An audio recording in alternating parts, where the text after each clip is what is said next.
Hi guys! Welcome back to my channel. Ito na, may live stream na si Kuya. Pinalabas muna ang mga ex-housemate or house challenger.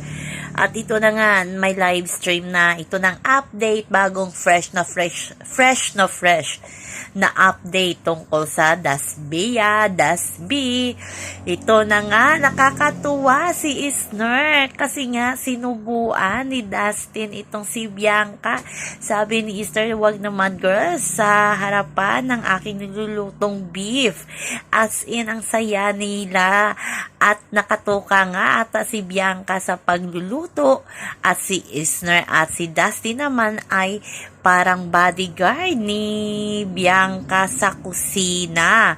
Nasa gilid, may pasulpot-sulpot na umiinom ng tubig, maya-maya tumitikim ng mga kinakain at talaga naman si Dustin ay marunong ding magluto at tumutulong sa pagluto. Ito na nga habang naghuhugas ng mga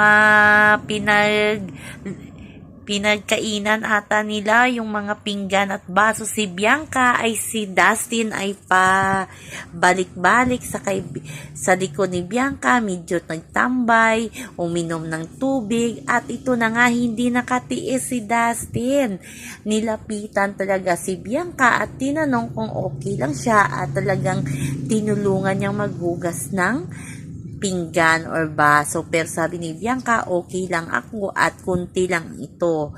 Ako na lang ang gagawa niyan. O diba, parang mag-asawa talaga ang dalawa. Pero talagang tinulungan siya ni Dustin. May act of service talaga itong si Dustin yung ang swerte ni Bianca de Vera. Ang haba ng hair ni Bianca, laging to the rescue talaga si Dustin sa mga ginagawa ni Bianca para tulungan siya.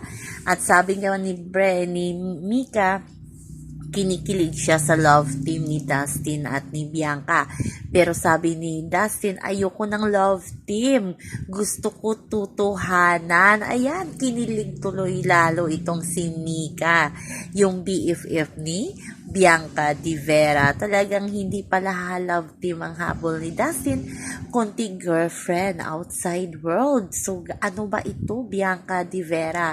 Papasa kaya si Dustin sa tatay ni Bianca at lalo na sa nanay nito. Pero talagang nilalayag naman ng nanay ni Bianca ang Dasbia sa kanyang IG story. Diba guys? Nakita nyo yun? Kaya abangan na lang natin. Malapit na natin malaman kung sino ang big four duo ni Kuya. So yun lang po guys ang ating update sa ngayon. Hanggang sa muli. Bye-bye. Always remember, wag po tayong magpaka-stress. Please like, share, and subscribe my channel para ma-update kayo sa mga bago kong upload. Bye-bye!